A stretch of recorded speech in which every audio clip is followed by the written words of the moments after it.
host, Nicole Rodriguez, also the CEO and founder of NRPR Group. As most of you who've joined us before knows, I love interviewing top members of the media and discussing best practices with them.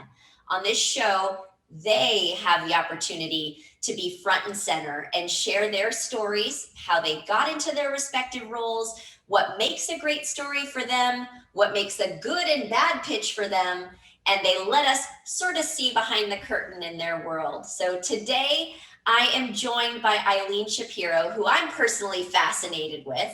She's known for her celebrity interviews and reviews for the gay weekly entertainment publication Get Out magazine, as well as so many more. In fact, I think the number is at about 72, so Eileen's gonna have to keep me honest on that. She's also the author of Star Trek Medical Reference Manual, which I'm fascinated to hear about, and also a partner of the World Star PR, I believe, is that an agency? Eileen, without further ado, thank you so much. Welcome, thank you for being on Perfect Pitch. And let's hear a little bit about your background and how all of this came together. It's quite fascinating. Well, first, Nicole, I want to thank you for having me and my background. So I started writing in college.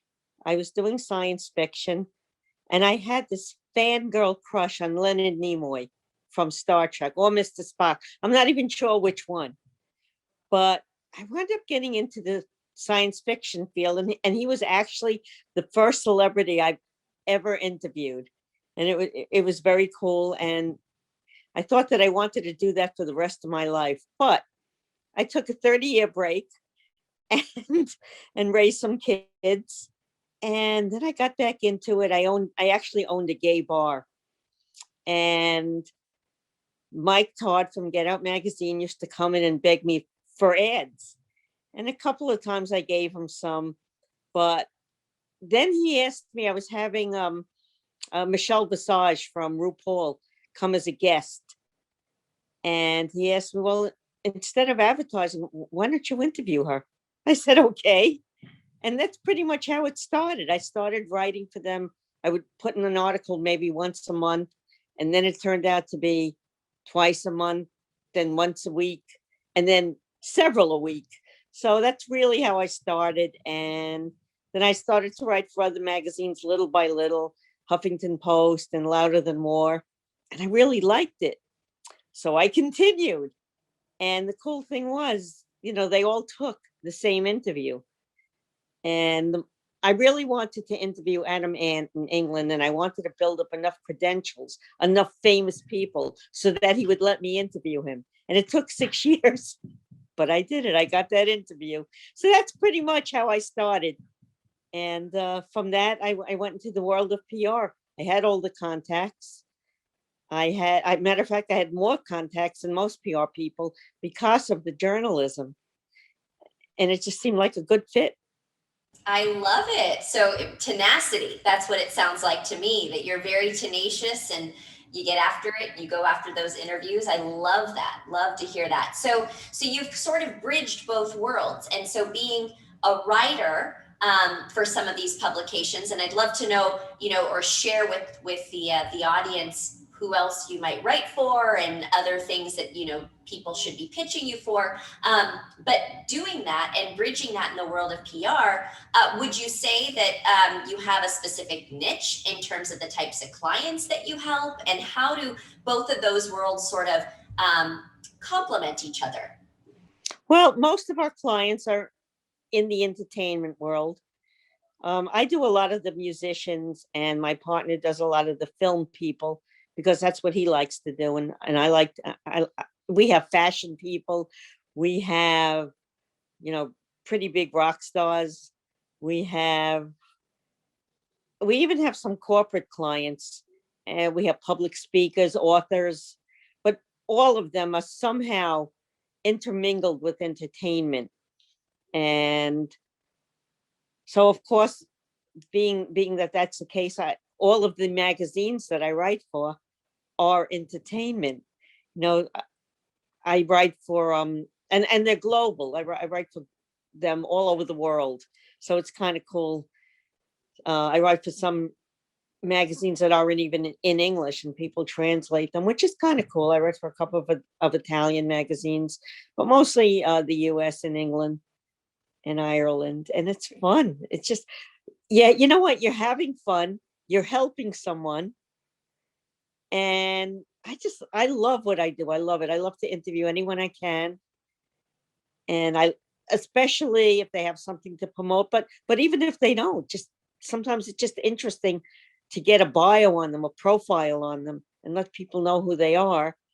And from that, you hope that somebody will read it and use their networking skills and use them for something, you know? Yeah, definitely. That's why I try to help people understand that it's not just about the article, it's about what happens afterwards. You're sharing it on social media, you're using that to drive other inbound conversations. You're putting it on LinkedIn so that people see that you've been interviewed and they can read about your backstory or read about your company.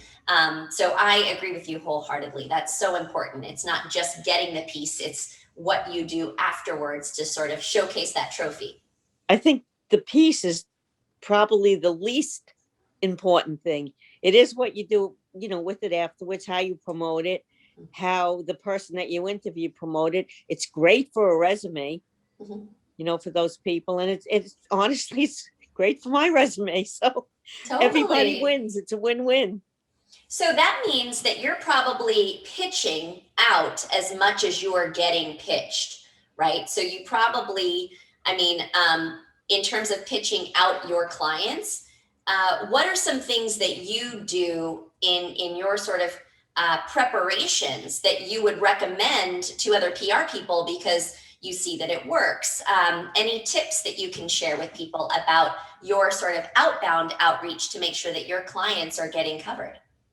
Well, most PR people and media people are busy, really busy. And they wake up in the morning and they have 3,000 emails that they have to go through. So I'm a little sneaky. I don't really pitch. One line. These are my clients. Are you interested? And I send a bio of my clients, and then they can look at them and pick and choose when they have time. I'm very lucky because I'm known in the industry, kind of, sort of, in a way. And my clients are huge clients. I mean, I have Scott Page from Pink Floyd. I have Stephen Perkins from Jane's Addiction. And I also work with management companies, one hand washes the other kind of thing. So even I use a lot of my huge clients to get my little clients interviewed, and it works. It works. And same with radio shows and Zoom shows and television shows. Like I said, I'm so super lucky. My clients are the loveliest people on the planet. And normally when a show or an interviewer interviews one of them, they come to me for the rest of them. So my pitch is one line. These are my clients. See if you're interested. End the story. Nobody wants to read, a whole big thing. I get them all the time, and I do read them, but I would rather read one line. My client is putting out a record. Here's their bio. Are you interested? To me, that's normally that's better. And the thing is really important. A lot of PR people out there are anti-PR. They think that they control their clients, and they answer for them. No, my client won't do this. But a lot of times they're wrong. My clients, they don't get a choice. You have to be on this. What time is good? You have to be interviewed on this. What time is good? And if your client trusts you, there's not going to be a problem. And I'm very lucky. All of my clients love doing these things. And the ones that don't love it, they don't have a choice. So they just do it. That's awesome. And by the way, Scott Page, big shout out to him. He's a friend of mine. I adore him. We are in some circles, some CEO circles together. So big hugs to Scott Page and his awesomeness here in LA. Love Scott. Yeah, I he's love a Scott doll. more than life itself. Yeah, he's a He's great. darling. I love to hear that. I bet we know a lot of the same people if you say that. I'm know, sure. Leland Sklar, he's a client, and That's we incredible. We had a big party this weekend, and I got to see Scott for the first time in a year. Although in person. Oh, yeah. That's amazing. Jealous. I used to see him quite often. When he comes to New York, he stays with me, and but then this happened. Yeah. But it was really great seeing him after a year. Yeah. I mean, we FaceTime probably, I don't know, 6 or 7 times a week, Yeah. but still, it's not the same. It's not the same as hugging someone and saying, "Oh my God." So it was great. No, that's It was great. awesome. And it's, I think it's really good that you utilize relationships that you have to basically share, with your Mhm. friends in the media business. These are the people that I'm working with. Here's what they're doing. In terms of timeliness, if one of them were to have an announcement, I'm sure that you would probably at that point do something a little bit different, right? Or are you Mhm. basically working with them more on an ad hoc, hey, if you want any of their commentary on something, they're available to you and I'll make sure that they're there. And I agree. I think there are too many people in PR who act as walls and not bridges. They need to be a bridge to the media, not a wall, and basically, and getting it wrong sometimes, so it's That's like, correct. I That's agree with you correct. wholeheartedly.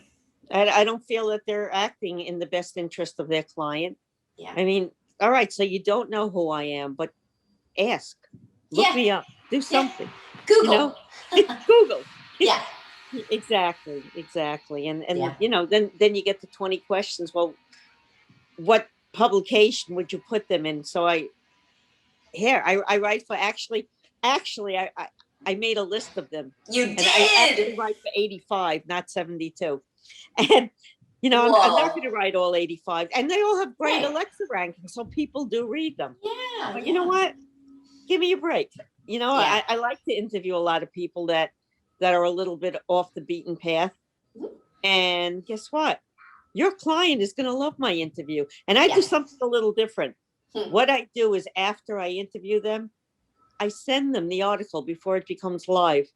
Because Oh, when that's you're sweet. interviewing, well, when you're interviewing somebody, sometimes they're nervous. Sometimes they say something that they don't mean to say. So you know what? Read it, Yeah. change it. Yeah. You want to make people happy. That's why you're interviewing them. That's right. So That's right. I do that for almost everybody. Oh, I love that. I love that. So because you write for 85 publications, are there specific, other than entertainment, it sounds like, so it sounds like what you love doing the most is writing for entertainment, personalities, doing almost like, feature stories on the personality, right? Mhm. Anything else that people should be aware of that you really love so that when they're, you know, going to pitch you, that they're not giving you any garbage and that they're actually giving you things that'll be interesting to you that you'll love to work with. Well, you know what? A lot of PR people, I have a relationship with them. So if they send me someone, I'll give you an example. Dionne Warwick. I mean, she's an icon. I've interviewed her Yeah. many times, met her many times, and she's more of a friend now. But Mhm. when I started, you know, wanting to interview her, forget that, of course.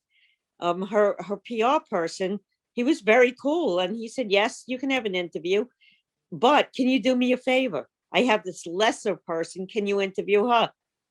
Yeah, I'll do that for you. So after a while, you develop a relationship, and they kind of know what you're interested in. And a lot of times they'll send you something and they'll be like, "I need a favor." I will always do a favor for another PR person, because you know what? I'm going to want a favor too. I know I'm going to want a favor. So You scratch my back, I'll scratch yours. I love exactly, it. I love that. exactly. Yeah, And you know what? It's a good feeling. You're helping someone, they're helping you, and everyone wins all the time. totally. Yep, I'll say it 1,000 times. Without the media, PR people don't have jobs. It's like, I literally do Correct. feel that, right? Who are we Yeah, pitching to? We're pitching to these people. Why not make friends? Why not make it easier for everyone's life to just simply pay attention to what it is they like, what it is they write? And then that way it becomes more of a, hey, Eileen, how are you? Oh my gosh, I read that last thing that you did on X. This is amazing. Okay, I have 3 clients I want to run by you. One I think would be a great fit. What do you think about the other ones? And you can say no. You know what I mean? Then it becomes conversational. And then at exactly. that point, it's like, oh, thank you, Nicole. I actually needed to fill some space. And all of these Mhm. 85 publications that I write for because I'm so amazing. Like, so it's I really do believe that we need to form real true friendships based on understanding what the other person needs to do their job. And then it You know becomes what? easy for all the way. We're all in the same boat. Hello. Yeah. We're all in the same boat. We all need the content. We all want to give the content. We want to help our clients or our friends or whatever. And the thing is, I mean, I have radio shows that say we want Scott Page, Leland Sklar, and Stephen Perkins and no one else. And I said, well, I'll tell you what, I'll give you them, but can I please throw in such and such? Yeah. And they never say no. They're always like, all right, Yeah. it's cool. It's cool. Yeah. Everyone's a person. Everyone wants to elevate themselves. They want to rise, and everyone deserves to rise. And I don't feel that people should be held back because somebody doesn't want to do an interview on them. Guess what? I'll do the interview. Yeah. And there'll be an 85 publication. So you know what? Thank You're you. Gonna miss out. Yeah. Exactly. And then I when love you it. asked me, yeah, when you asked me to interview one of your clients, if you didn't help me, I'm not doing it. Yes. That's right. Oh my And it gosh. This happened. is like all of this.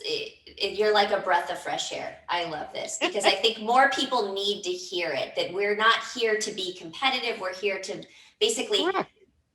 help one another so that better stories are told, better access to people are Right. given, and then everyone's happy. The client's happy, the writer is happy, the PR person in turn is happy because everybody in the ecosystem is then working together. It should not be an us versus them and this is what it's like. And I'm hoping that more and more people listen to people like you and listen to this podcast and understand how we can work together to better make the ecosystem a more fun place to be. You know what? I have one rule. If it's not fun, I'm not doing it. It's just There you that go. simple.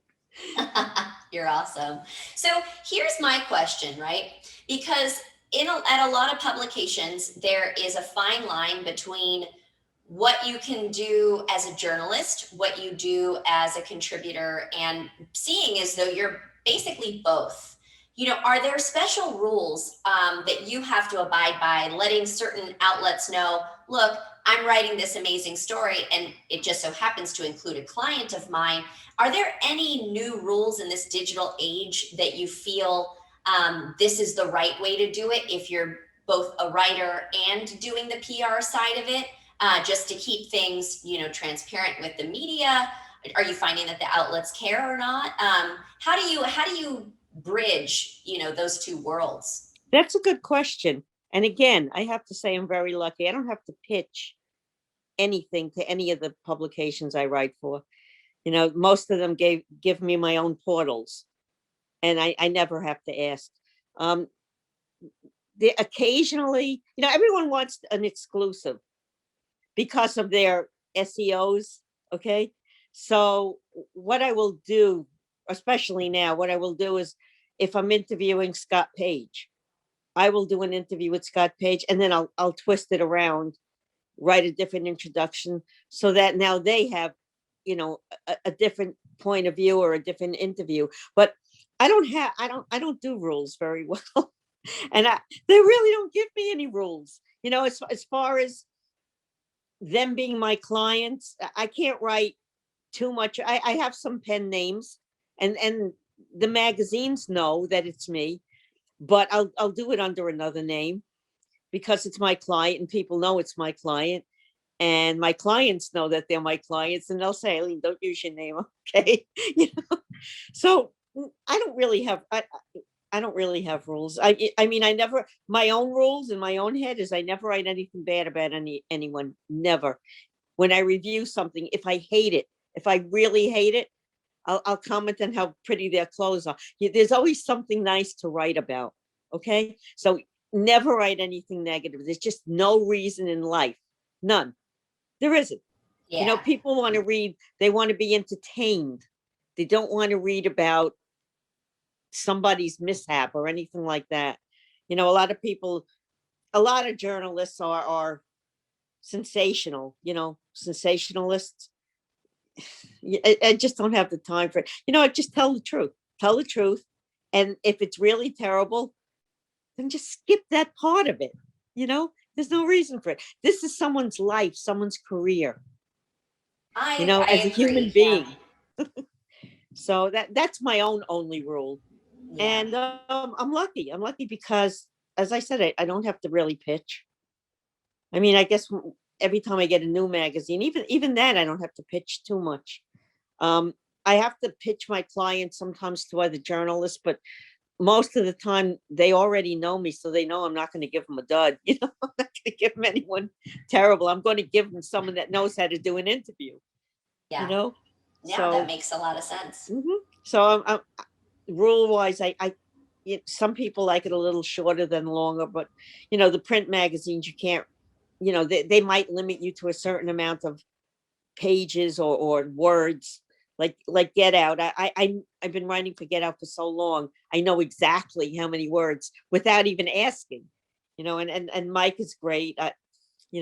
He's a very shy man and very non-technical.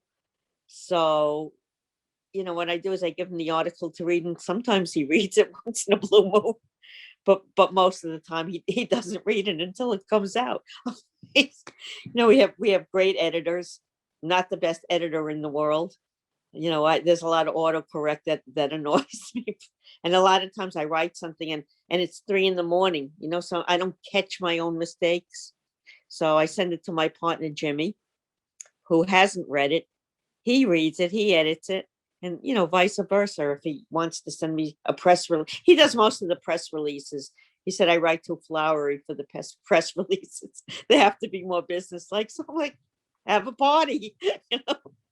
Love it. You got a yin and a yang.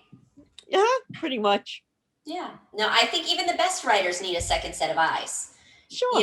There are things that your brain thinks get on the paper, on that Word document, you think you wrote it, and all of a sudden you're missing 2 words or whatever. So I do believe in an editing process. So, that makes a lot of sense. You never know.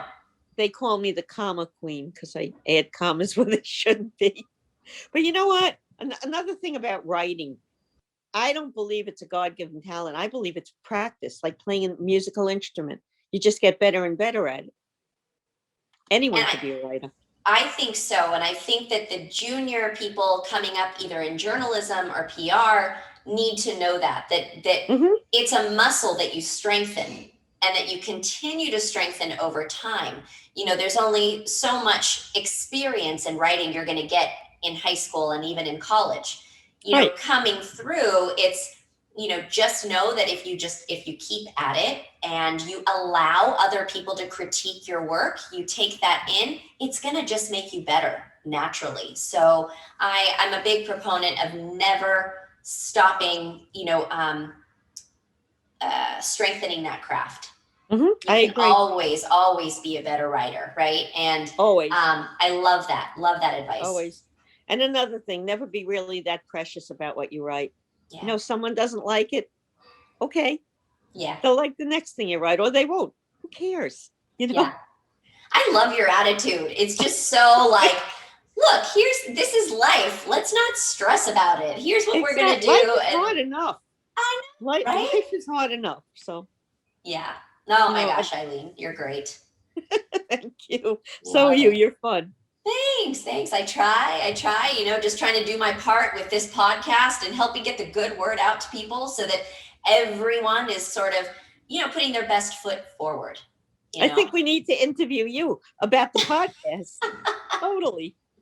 Right. Well, how do I choose my guests? Well, I literally just choose people that I'm fascinated with. I mean, working with you was really awesome, actually. We worked together on Unleashed. One of my employees had, we were talking about targets for moderators, and I was like, ooh, she seems great. Let's reach out to her and see if she'll do it. And you were just so not only gracious about it, you were like, how else can I help you? What else can I put out there? And like friendship right from the start. So I mean, it's ideal Totally. working together in that kind of atmosphere. I just loved you. And even just having one conversation and hearing your background, I was like, okay, you need to be on my podcast. People need to hear about your story. So, And I thank yes. you for that. Yeah, no problem. No problem. But this is how it's done, right? This is how work becomes more fun than work. You know, Yeah. you're Oh my working with God. people that you enjoy working with. I think that myself and my partner started the coronavirus, and I'll tell you how. Because all we want to do, our most fun in life is to sit and write and work. Yeah. And he has a husband that annoys him. Mhm. And I have like 9 grandchildren. So we wished for this. We said, if we could just be alone for a certain amount of time, be locked in a room, and then the coronavirus came, we're like, oh Well, my you God, it heard it might be here, our fault. folks. Coronavirus. Thank you, Eileen, It might for be our your fault. wishes. Be careful what you wish for. You might just get it. Well, I live my life, by the secret. So I'm thinking, oh my Yes. God, This I did this. happened. Yeah. Yep.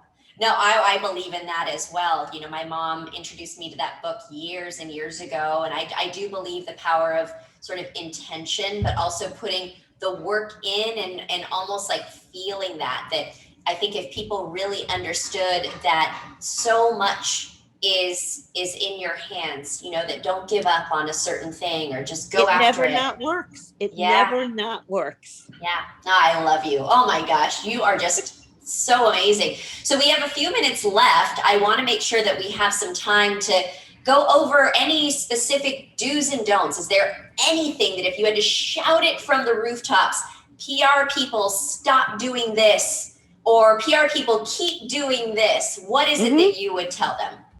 Number one is answer somebody. I know that you're busy, but answer somebody. That's number one. Number two, I have a couple of them. Number two, when you come to me for an interview and I agree to do it, and then you disappear, what is that about? You offered me your client. I said yes, and now you're gone. Number three, Get Out magazine. Yes, it's a gay magazine, but guess what? I have interviewed the biggest people for Get Out magazine: Diana Ross, Dionne Warwick, Emma Stone. So what? It's a gay magazine. Exactly. Give it a chance. I agree. Those are my three. Oh, I love them though. Those are all really great. So I hope you guys are all taking notes, those of you who are listening. But, I think that people need to take the time to get to know publications as well. Don't judge a magazine by its cover. Correct. Get to know the content inside, because the more exposure your clients get, and I'll tell you, in a time right now where LGBTQ plus, this is the place where the conversations about inclusion are happening. This is where, even if you don't think your story is particularly of interest to the gay community, you never know. We're You never all know. human beings, and why wouldn't Get Out be perfect for Diana Ross? Why not? She probably has a message she that's just obviously human. thought it was. Yeah. She thought it was. Exactly. I'm with it, and I really just appreciate your openness to letting people know, give certain things a shot. And I agree. If you pitch a journalist or you pitch anyone that you have a story, you have whatever, be gracious. Even if you don't have an answer in terms of when your client can do the interview, reply and say, I got this. I'm still waiting to hear back from so-and-so about their availability. I promise you, I haven't forgotten. Be a gracious human. Use your words so that a journalist doesn't think that you've fallen off the face of the earth too. Even, I'm so sorry, I'm busy, I will get back to you. But get back to them. Yeah. Keep your word and do that. And I think Always it's reciprocal. What goes around comes around. And that is why communication, sometimes even over communication, like, hey, Eileen, I know I just hit you up yesterday. I swear to you, I have not gotten a date yet, but I haven't forgotten you, and happy Friday. Exactly. Little things like that go a long way. And you know what? Give them your phone number. Give me your phone number. I'll talk to you like a person. I mean, I'll text you too, whatever you want. I'll communicate any way you want, I love it. but communicate.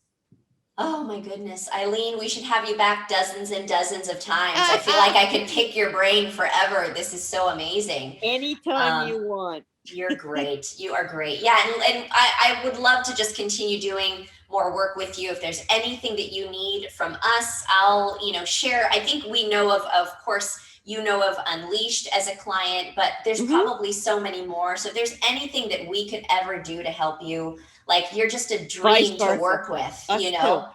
I love Us that. too. We're a lot of fun, and you look like you're a lot of fun. Thank you. Absolutely, 1,000,000%. I love it. And so if we want to make sure that people can find you or reach out to you, follow you online, give you all the likes and the follows and the love, where can people find you online? I'm on Facebook under Eileen Shapiro. I'm on Twitter and Instagram under Eileen Shapiro 3. And I have a website, which I think is eileenshapiro.rocks. I love it, because you do .rocks. Absolutely. So thank you so much for this awesome discussion, Eileen. I've really obviously enjoyed chatting with you. I'd love to have you back in maybe in a couple of months, and maybe we pick up from here and see if anyone has listened and commented or whatever. I would love that. I would love to interview you as well. Oh, that would. Let's do that. Anytime, I would be game. We're friends now. So, well, and thank you, audience, for listening to another amazing episode of Perfect Pitch. Be sure, if you haven't already, to subscribe on iTunes, Spotify, Google Play, here on YouTube. Click that subscribe button wherever you listen to podcasts. Please stay tuned and be sure that you're taking notes. And for more information on Perfect Pitch or NRPR, you can visit our website at nrprgroup.com. Until next time, I'm going to have other great guests like Eileen, but thank you so much for your time, and signing off for now. Thank you.